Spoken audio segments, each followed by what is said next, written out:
Қайырлы таң, құрметті көрермен. Бүгін біз сіздерді Астана қаласынан 220 шақырым қашықтықта орналасқан кеншілердің қаласы Қарағандының тынысымен таныстыратын боламыз. Қарағанды қаласының алғашқы сызбасы 1930 жылдары жасалды. Алайда 1960 жылдарда тұрғындардың көбеюіне байланысты қаланы кеңейту қажеттілігі туындады. Содан бастап қалада панельді үйлердің дәуірі басталды.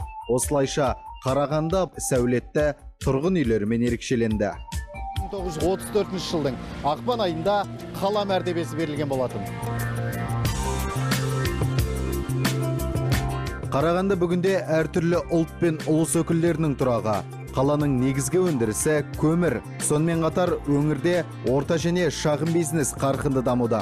Шаһар еліміздің өндірісті, мәдени және ғылыми орталығы, экономикалық және саяси тірегі.